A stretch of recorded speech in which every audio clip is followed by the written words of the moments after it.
Когато стартираме за пръв път Excel 2013, дори по-опитните потребители могат да се изненадат от външния вид, защото виждаме това, което и виждате на екрана, което беше едно нововведение в 2010 и придоби даже по-нов и по-различен вид в 2013. Microsoft са въвели един начален екран, който да е в синхрон с концепцията за Windows 8 и изграждането на една операционна система, която да работи еднакво добре и на настолни компютри, и на лаптопи с по-малки екрани, както и на таблети, дори мобилни телефони. За този екран ще говорим допълнително.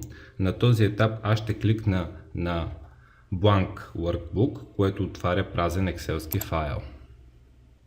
Така вече виждаме познатия екран на Excel, като най-голямата част се взема от самата електронна таблица и това е вид, който не е променян в никоя от версиите. В менютата горе вече има няколко разлики между версиите и както казах в 2003 и предишни версии интерфейсът, което реално означава външния вид на програмата, беше коренно различен.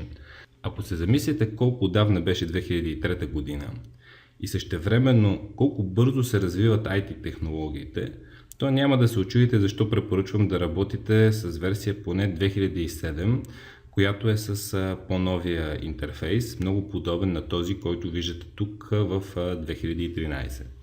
Основната концепция, която трябва да разберем, дори преди да прегледаме интерфейса, е как е структуриран Excel.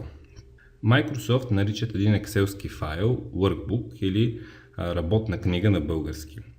От 99 от 100 човека, които имат опит с Excel, никога няма да ви разберат за какво говорите, ако използвате българския израз работна книга.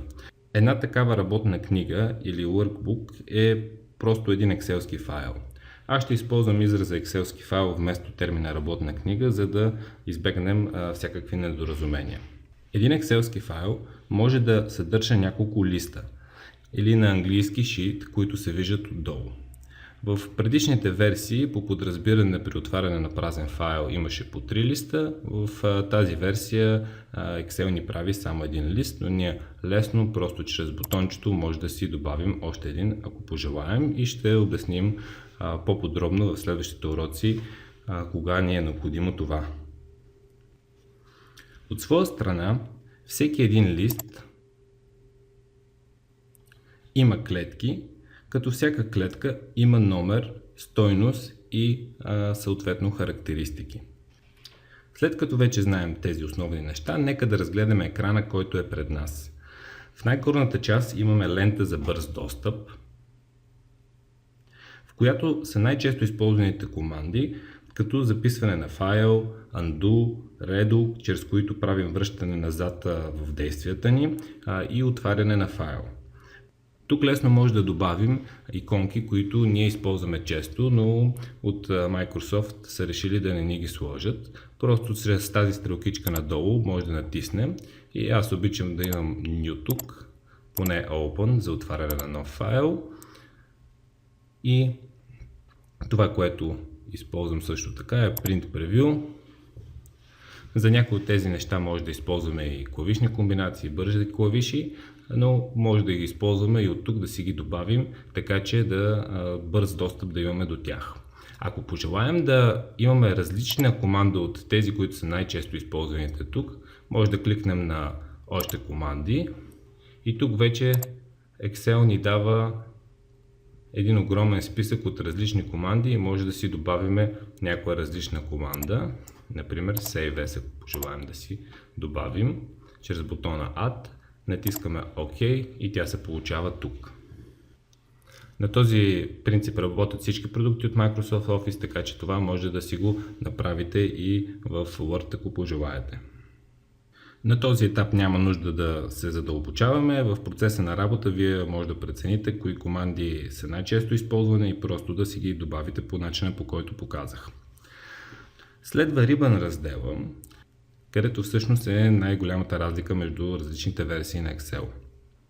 Няма как да избягаме от него и харесва ви или не ви харесва, моят съвет е да се постараете да го научите, защото Не само Excel, не само Word, а и всички фирми, които започнаха да произвеждат софтуер за Windows, възприеха този стил, този начин на работа на менютата.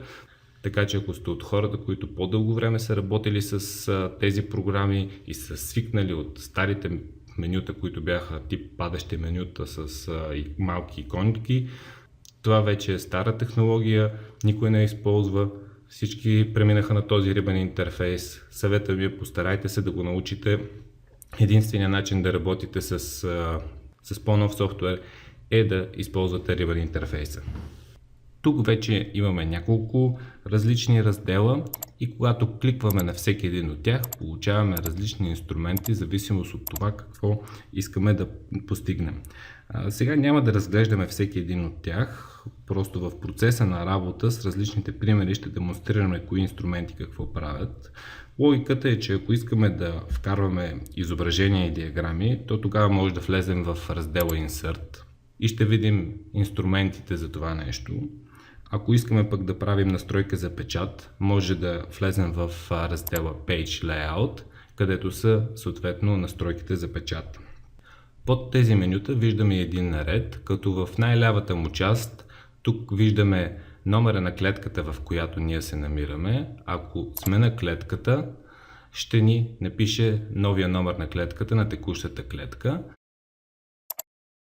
Като всяка отделна клетка си има собствен номер и той се базира на това в коя колона и в кой ред е. Колоните са буквите от латинската азбука, а редовете са номера. Съответно, всяка една клетка, тази е в колона Е и е в ред 7, съответно името на клетката е E7.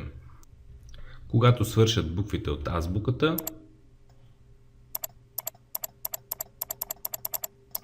Excel започва да прави комбинация от букви, както виждате тук. Нека да се върнем. Вдясно се въвежда стойността за тази клетка и аз ако въведа тук едно число и натисна Enter, то въведахме числото 154,54 в клетката E7. Когато кликна на нея, тук се появява стойността. Тя може да е текст, може да е число, може да са различни работи. Ще разгледаме това допълнително. Под самата електронна таблица с Sheet 1 или лист 1 означаваме листа, в който сме ние, като лесно може да добавяме различни листа, може да ги преместваме.